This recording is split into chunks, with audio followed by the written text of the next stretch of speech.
한번 보도록 하겠습니다. 마태복음 17장입니다. 마태복음 17장 1절에서 8절까지 말씀입니다.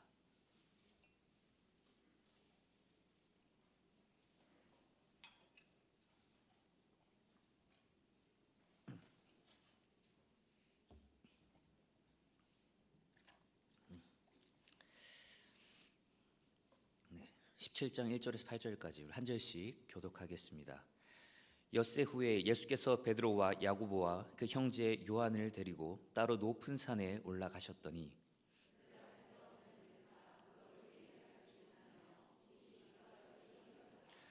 그때 모세와 엘리야가 예수와 더불어 말하는 것이 그들에게 보이거늘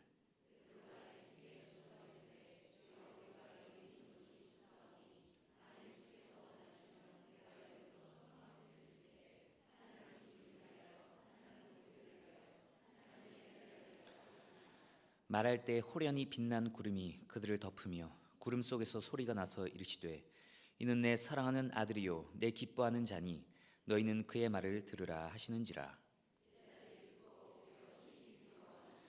예수께서 나와 그들에게 손을 대시며 이르시되 일어나라 두려워하지 말라 하시니 제자들이 눈을 들고 보매 오직 예수 외에는 아무도 보이지 아니하더라. 아멘. 저의 초등학교 중학교 때를 생각해 보면 저는 이렇게 뭘 만들고 조립하는 걸 굉장히 좋아했었습니다. 뭐 과학상자 혹은 행글라이더 이런 걸 만드는 대회도 학교 대표로 나갔었던 것 같고, 뭐 레고라든지 뭐 무슨 아파치 헬기, 그다음에 뭐 탱크 뭐 이런 걸 만드는 것도 굉장히 좋아했고, 뭐 미니 자동차 이런 것도 만들고 막 대회에 나갔던 기억이 있습니다. 이제 성탄절이 다가오고 있는데요. 저희 아버님이 제가 어릴 때 울거나 뭐 힘들어 보이거나 어떤 안 좋은 일이 있으면 저를 위로해 주기 위해서 성탄절이나 생일 때 엄청 좋은 이런 레고 세트, 이런 최고 좋은 아파치 헬기 조립 세트를 사줄 테니까 좀 힘내고 참고 기다려라. 그렇게 좀 위로를 해주셨던 것 같아요. 그러면 제 어린 마음에 아무리 힘들고 어려운 일이 있어도 그날 그 아파치 헬기를, 그 큰 성을 지을 수 있는 레고 세트를 선물 받을 그날을 소망하면서 힘들고 어려운 날을 이길 수 있었던 것 같습니다. 소망은 그거죠. 이런 작은 레고 세트를 가지고 놀아도 너무 즐겁고 행복한데 저 백화점에 비치되어 있는 늘 아이 쇼핑만 하던 저 큰 레고 성 세트를 내가 실제로 가지고 놀면 얼마나 재밌을까. 그 작은 레고 세트 조립에서 느꼈던 희열과 그 기쁨을 맛봤기 때문에 그것보다 더 큰 기쁨을 기다리는 갈망과 그 기쁨 때문에 힘든 것들도 인내할 수 있었던 것 같습니다. 물론 아버님이 모든 약속을 다 지키셨던 건 아닌 것 같지만 그래도 많이 지켜주시려고 노력하셨고, 그렇게 선물을 주면 제가 뛸 듯이 기뻤던 기억이 있습니다. 누구에게나 하나쯤은 이런 게 있을 거예요. 어떤 좋은 게 있는 거죠, 자기한테. 그런데 이것보다 더 좋은 것이 있다는 그런 기다림에 대한 설렘. 어떤 사람은 커피를 굉장히 좋아하는 사람은 커피겠죠. 굉장히 맛있는 커피를 좋아하는데 뭐 루아 커피 같은 세계 최고급 품질의 커피를 선물 받을 것이라는 그런 설렘. 어떤 사람은 핸드백이나 뭐 구두 혹은 옷 같은 거일 수도 있습니다. 어떤 사람은 자동차일 수도 있고, 또 굉장히 음식을 좋아하시는 분들은 맛집을 가는 기대일 수도 있겠죠. 어떤 것이 맛있다는 걸 아는데 그것보다 훨씬 더 맛있는 것이 있다라는 소식을 들었을 때 그 기다림과 설렘. 오늘 말씀도 예수님께서 어떤 좋은 것을 보여주시면서 더 좋은 것을 소망하게 하심으로 제자들로 하여금 위로를 받고 인내하게 하시는 장면이 나옵니다. 오늘 본문 조금 앞에 16장 말씀을 보면 예수님께서 빌립보 가이사랴 지방에 이르러서 제자들에게 이렇게 묻습니다. 사람들이 나를 누구라고 하느냐? 그러자 제자들이 대답합니다. 사람들이 예수님을 세례 요한이라고 합니다. 혹은 엘리야라고 합니다. 혹은 예레미야라고 합니다. 혹은 많은 선지자 중에 하나라고 이야기합니다. 그러자 예수님께서 베드로를 콕 집어서 너는 나를 누구라고 하느냐라고 물어보세요. 그러자 베드로가 마태복음 16장 16절에서 이렇게 대답합니다. 이르되 주는 그리스도시요 살아계신 하나님의 아들이시니이다. 주는 그리스도시요 살아계신 하나님의 아들입니다 라고 대답합니다. 그러자 예수님께서 베드로를 칭찬하시면서 네가 참 잘 대답했다. 그러나 네가 대답한 것이 아니라 하나님께서 대답하게 하신 것이다 라고 말씀하시죠. 예수님은 수많은 선지자 중에 수많은 훌륭한 사람 중에 한 명이 아니라 완전히 다른 존재라는 것을 가르쳐 주십니다. 바로 그리스도시요 살아계신 하나님의 아들이라는 거죠. 그런데 이 놀라운 말씀을 주신 이후에 예수님께서 좀 제자들로 하여금 우울해질 수밖에 없는 또 얘기를 하세요. 제자들이 따르는 선생인 그 예수님이 그리스도, 구약에서 예언하고 있는 그 메시아, 그 왕이요 선지자요 제사장인 그 놀라운 구원자 메시아고 하나님의 아들이시다. 곧 하나님의 아들이라는 말은 하나님이라는 얘기거든요. 그런 하나님의 능력을 갖고 계신 하나님의 아들이라는 말씀을 들었을 때 얼마나 벅차고 힘이 났겠습니까? 그런데 예수님께서 바로 다음에 굉장히 우울하고 힘든 얘기를 해주세요. 내가 많은 고난을 받고 죽임을 당할 것이다. 그리고 제3일에 살아날 것이다 라는 말씀을 합니다. 그런데 제자들에게는 이 3일에 살아날 것이다 라는 말은 들리지 않고 내가 고난받고 죽을 것이다 라는 예수님의 말씀만 들렸던 것 같아요. 그러니 제자들이 슬퍼하고 힘들어하고 우울해합니다. 심지어 베드로는 예수님 절대로 예수님은 그렇게 고난받고 죽을 수 없습니다 라고 하면서 스승을 위한 척하는 말을 하지만 예수님 오히려 칭찬하시지 않고 사탄아라고 말씀하십니다. 네가 하나님의 일을 생각하지 않고 사람의 일을 생각하는도다 라고 말씀하시는 거죠.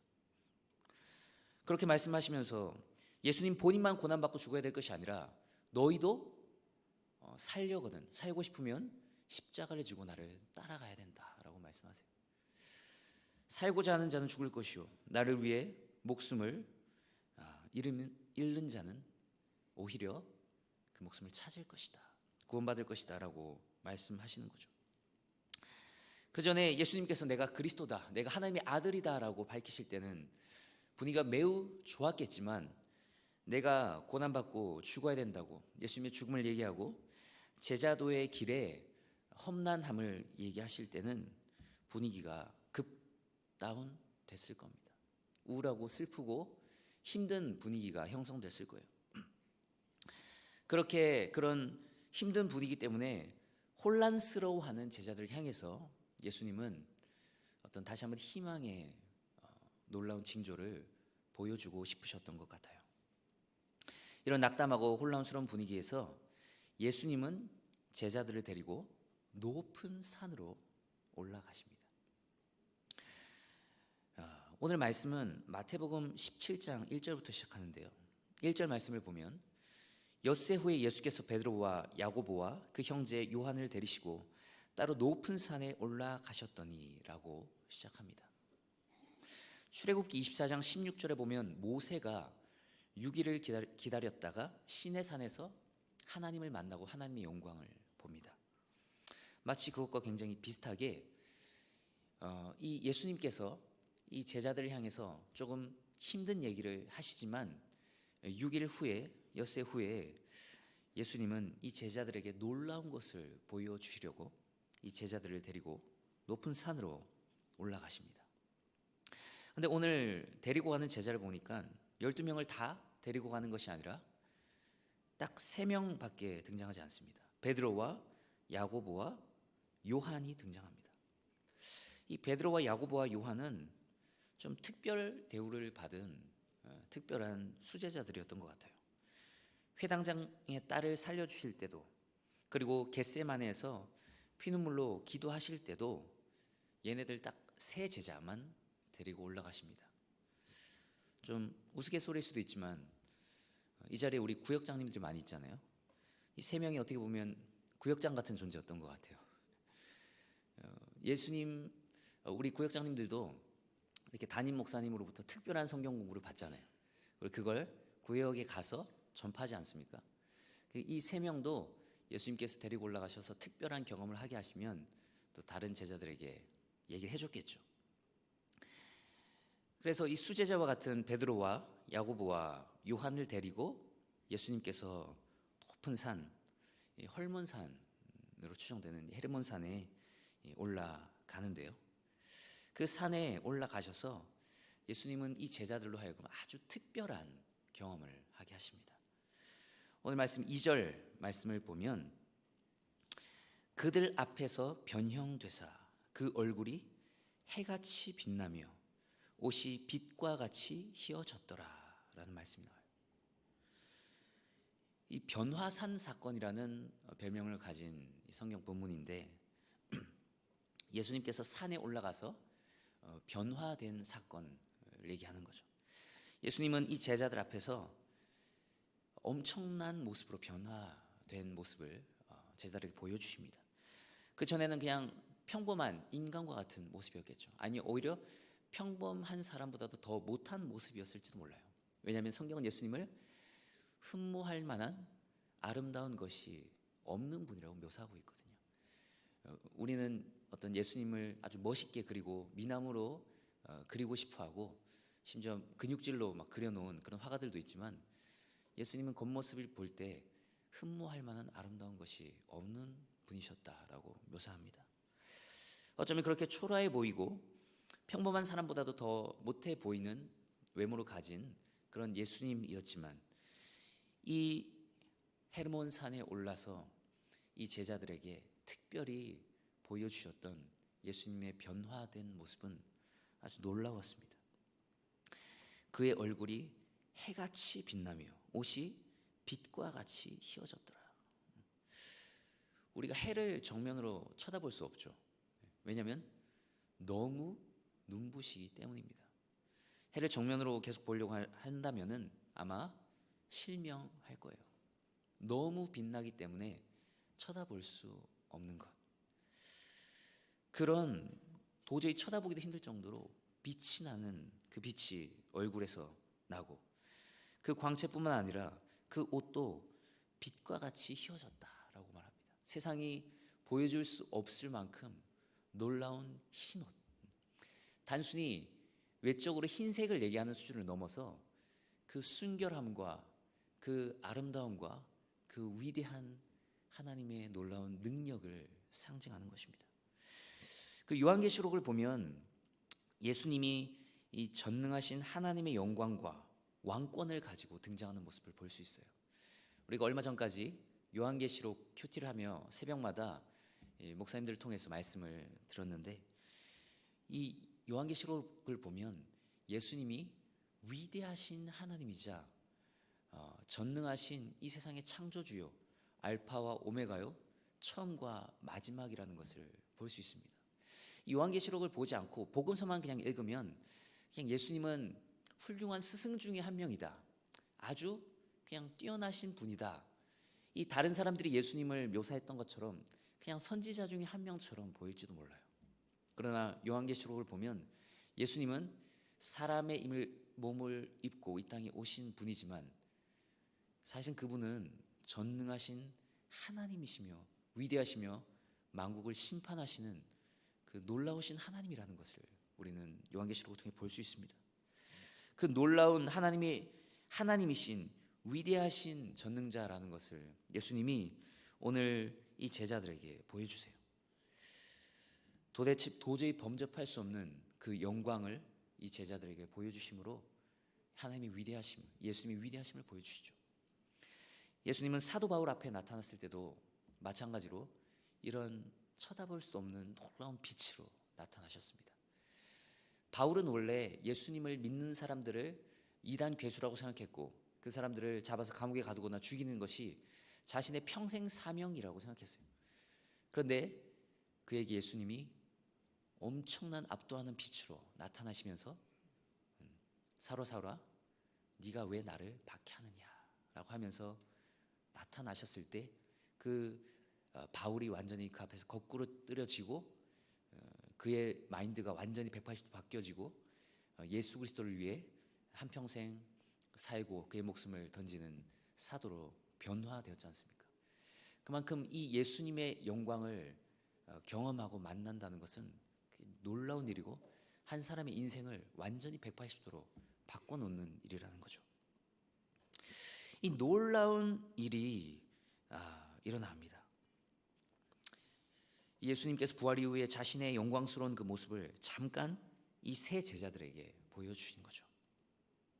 그런데 오늘 말씀 3절을 보면 그때 모세와 엘리야가 예수와 더불어 말하는 것이 그들에게 보이거늘 하면서 두 명의 사람이 더 등장합니다. 바로 모세와 엘리야입니다.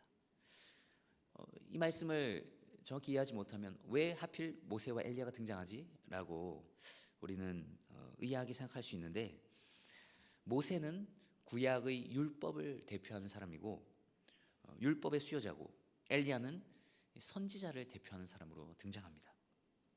마태복음 22장 36절에서 40절 말씀을 보면 사람들이 예수님에게 율법 중 어느 계명이 가장 큽니까? 라고 질문하잖아요. 그때 예수님이 뭐라고 대답하시죠? 내 마음을 다하고 목숨을 다하고 뜻을 다하여 주 너의 하나님을 사랑하라 하셨으니 이것이 가장 크고 첫째 되는 계명이요 둘째도 그와 같으니 내 이웃을 내 자신과 같이 사랑하라 라고 말씀하십니다. 그러면서 40절 말씀에 이 두 계명이 온 율법과 선지자의 강령이니라 라고 말씀하세요. 이 두 계명이 온 율법과 선지자의 강령이니라. 여기서 율법과 선지자의 강령, 이 말이 구약 성경을 말하는 거예요. 예수님 시대 당시에는 신약 성경이 없었잖아요. 구약 성경이 곧 성경이었겠죠. 근데 그 구약 성경을 지칭하는 말이 율법과 선지자의 강령이에요. 율법과 선지자라는 말 자체가 구약 성경을 얘기하는 거예요. 그래서 예수님이 율법과 선지자의 강령, 즉 구약 성경이 말하는 그 모든 말씀의 핵심이 하나님 사랑과 이웃 사랑이다라고 말씀하신 거죠. 그러니까 오늘 이 율법의 대표인 모세가 등장하고 선지자의 대표인 엘리야가 등장했다는 말은 예수님이 곧 구약에서 율법과 선지자들이 그 무수한 선지자들이 얘기하고 있는 바로 그 한 사람, 그토록 오랫동안 수천 년 동안 유대인들이 하나님의 백성들이 고대하고 기다려왔던 구원자 메시아 그리스도가 바로 너희 눈앞에 있는 이 예수님이다 라고 이 제자들 향해서 말씀해 주신 겁니다. 예수님이 진짜 그리스도라는 것을 보여주신 거예요. 앞에 16절 말씀에 베드로가 주는 그리스도시요 살아계신 하나님의 아들입니다 라고 얘기했던 그 말씀을 생각나게 하는 거죠.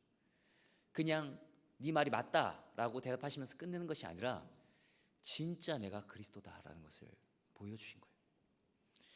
놀라운 광채나는 그 빛과 그 더 희귀할 수 없는 놀라운 흰옷을 통해서 그리고 모세와 엘리야의 등장을 통해서 예수님이 진짜 그리스도라는 것을 보여준 거죠. 제자들도 사실 예수님을 따라다니면서 그냥 예수님이 훌륭하신 분이고 특별하신 분이라는 것 정도는 예감을 했겠지만 진짜 하나님의 아들이고 그리스도라고 믿은 것은 사실은 나중에 오순절 사건 이후라고 볼 수 있거든요. 그러니까 아직은 약간 반신반의한 어떻게 보면 그런 상태예요. 그런데 진짜 예수님이 그리스도시라는 것을 이 세 제자에게 특별히 보여주신 거죠. 여러분 그리스도가 뭐죠? 구약에서 기름 부음 받은 자를 메시아라고 하는데 이 메시아가 그리스도예요. 기름 부음 받은 자. 구약에서는 기름 부음 받은 자는 딱 세 종류의 사람밖에 없습니다. 누굴까요? 바로 선지자, 그리고 제사장, 그리고 왕입니다. 구약에 나온 선지자, 하나님의 말씀을 백성들에게 전달해주는 이 선지자가 기름 부음을 받았고, 백성들의 죄를 대신해서 하나님 앞에 기도를 드렸던 중보자, 제사장이 기름 부음을 받아 세워졌고, 백성들을 하나님을 대신해서 통치하던 그 왕이 기름 부음을 받아 세워졌습니다. 구약에 나온 이 모든 선지자와 제사장과 왕은 사실 불완전한 사람에 불과했는데, 그 모든 선지자와 제사장과 왕이 진짜 온전한 기름 부음 받은 자인 한 사람을 사실은 고대하고 기다리며 예표했던 거예요. 진정한 하나님의 말씀의 전달자이자 말씀 자체이신 그 한 사람. 그리고 불완전하여 제사장들은 인간의 죄를 완전히 해결할 수 없었지만 사람과 하나님의 막힌 담을 헐고 사람의 죄를 용서하고 하나님과 그 끊어졌던 다리를 이어줄 진정한 중보자. 사람 왕은 불완전했지만, 심지어 다윗과 같은 그 훌륭한 왕도 불완전한 사람에 불과했지만 우리를 영원히 통치하며 다스릴 완전한 왕, 그 한 사람을 기다렸는데, 그 한 사람이 바로 그리스도였고, 그 그리스도가 바로 예수님이었다는 거죠. 바로 내가 그 사람이다 라고 말씀해 주시는 거예요. 놀랍지 않습니까? 바로 예수님이 진짜 그리스도라는 것을 보여주십니다. 그리고 또 한 가지, 오늘 5절 말씀을 보면 호련히 빛난 구름이 그들을 덮으면서 구름 속에서 소리가 나는데 이르되 이는 내 사랑하는 아들이요 내 기뻐하는 자니 너희는 그의 말을 들으라 하시는지라. 이 말씀 어디선가 많이 들은 것 같지 않습니까? 예수님이 사역을 시작하기 전에 세례를 받으실 때 하늘에서 음성이 있었는데 그 음성과 똑같은 음성이에요. 이는 내 사랑하는 아들이요 내 기뻐하는 자니. 성부 하나님께서 성자 예수님이 내 사랑하는 아들이요 내 기뻐하는 자라고 이 제자들을 향해서 알게 하신 거예요. 앞에서 시몬 베드로가 주는 그리스도시요 살아계신 하나님의 아들입니다라고 할 때 그리스도라는 것을 예수님께서 보여주셨고, 진짜 살아계신 하나님의 아들, 독생자, 그 아들이라는 것을 하나님의 음성을 직접 듣게 함으로 이 제자들이 알게 하신 겁니다. 이 제자들은 이 베드로는 단순히 자신의 고백으로 끝난 것이 아니라, 단순히 예수님께서 그 말이 맞다라는 것으로 끝난 것이 아니라 진짜 예수님이 그리스도요 살아계신 하나님의 아들이라는 것을 목도한 것입니다. 경험한 거예요. 체험한 겁니다.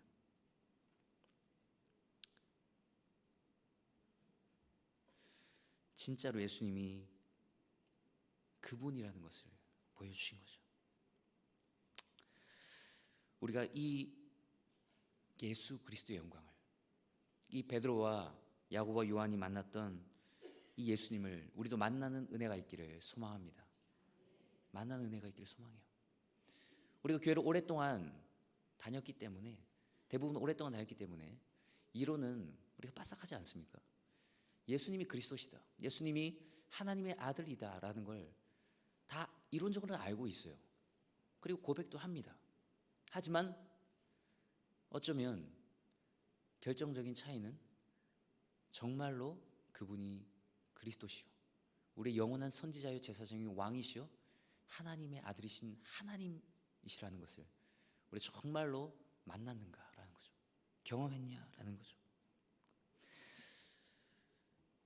하나님께서 우리에게 이 그리스도의 영광을 보여주시면 이 영광 때문에 정말 우리는 이 세상에서 힘들고 어려운 일을 만날지라도 더 큰 소망을 품으며 살아가게 될 줄 믿습니다.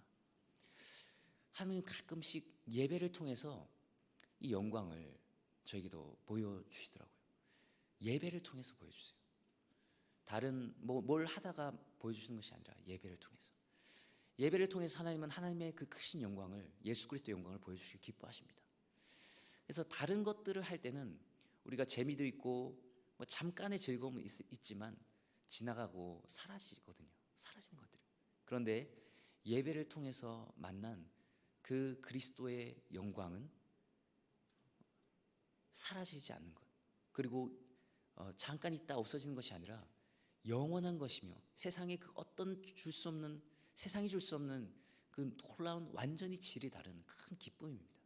우리가 그 예배를 통해서 그것들을 하나님이 한 번씩 경험하게 하시잖아요. 그 놀라운 경험이, 그 놀라운 그리스도의 영광이 우리 가운데 충만하게, 정말 베드로가 이 목도했던 것처럼 경험하는 은혜가 있기를 소망합니다. 그것이 있다면 우리는 영원한 소망을 품고 살아갈 수 있습니다. 디도서 2장 12, 13절 말씀에 이런 말씀이 있어요.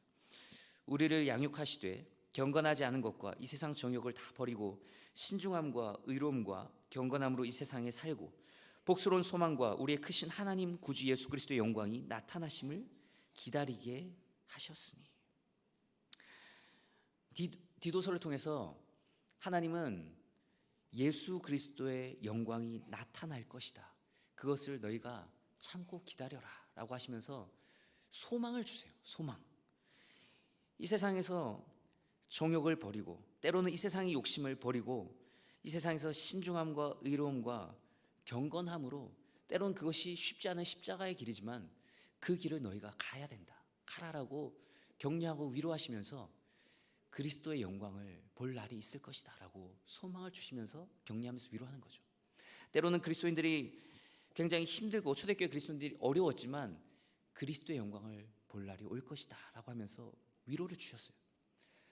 그런데 이 그리스도의 영광을 조금이라도 경험해 본 이 예수님의 제자들, 그리고 이 하나님의 사람들은 그것이 얼마나 기쁘고 큰 것인지 알기 때문에 앞으로 내가 볼 하나님 나라의 그 그리스도의 영광은, 와, 이것보다 훨씬 더 크다면 정말 기대가 되고 소망이 된다라는 마음으로 기다릴 수 있었던 거죠. 마치 제가 처음에 얘기했던 것처럼 제가 작은 레고 장난감에서 큰 기쁨을 맛봤다면 이것보다 훨씬 더 비교도 안 되는 큰 레고 조각, 그 큰 조각을 가지고 내가 놀 때 기쁨은 얼마나 클까라고 하면서 소망을 가지고 기다릴 수 있었던 것처럼, 우리에게 그리스도의 영광을 보여주신다면 그 말로 다 할 수 없는, 우리에게 잠깐 이 땅에서 보여주시는 영광도 정말 너무도 기쁘고 즐거운데, 마지막에 하나님께서 보여주실 그 그리스도의 영광은, 그 주님의 품에 안겨서 직접 목도할 그 그리스도의 영광은 얼마나 더 크고 영광스러울까, 우리에게 얼마나 더 큰 기쁨이 될까라는 기대와 소망을 가지고 우리는 이 땅을 살아갈 수 있을 겁니다. 사도 바울은 바로 그것을 보았던 거죠. 그것 때문에 이 땅에서 그 어떤 사람보다 큰 고난을 받으며 살았지만 기쁨으로 그 사명의 길을 갈 수 있었습니다. 그래서 로마서 8장 18절에 바울은 이렇게 고백하죠. 생각하건대, 우리 다 같이 한번 읽어볼까요? 시작. 생각하건대 현재의 고난은 장차 우리에게 나타날 영광과 비교할 수 없도다. 그렇게 큰 고난을 겪었던 바울이, 내가 이렇게 큰 고난을 겪는 것 같지만 하나님의 영광을 하나님께서 보여주셨는데, 내가 그 삼층천에서 만난 그 하나님의 영광을 보았는데, 내가 나중에 받을 그 상을 내가 보니까, 하나님께서 보여주신 그것을 보니까 내가 받는 이 큰 고난도 아무것도 아닌 것처럼 보이더라. 너무 작게 보이더라. 내가 앞으로 받을 그 영광의 그 상은 이것과 비교도 되지 않는다. 그 그리스도의 영광이 너무 크다는 것을 사도 바울은 봤기 때문입니다. 이 사도 바울이 봤던 그 영광, 베드로가 봤던 이 예수 그리스도의 영광을 우리도 보는 은혜가 있기를 소망합니다. 우리로 그리스도의 영광을 보게 하사 이 마음이 낙담한 자가 위로를 받고, 무기력한 자가 힘을 얻게 하시고, 지금 우리가 보는 것과 비교도 되지 않은 이 그리스도의 영광을 보게 될 그날을 소망하며 사는 은혜가 있기를 소망합니다. 이것만 있다면 우리는 그 어떤 시련과 힘들고 어려움도, 어떤 역경도 이겨낼 수 있을 줄 믿습니다.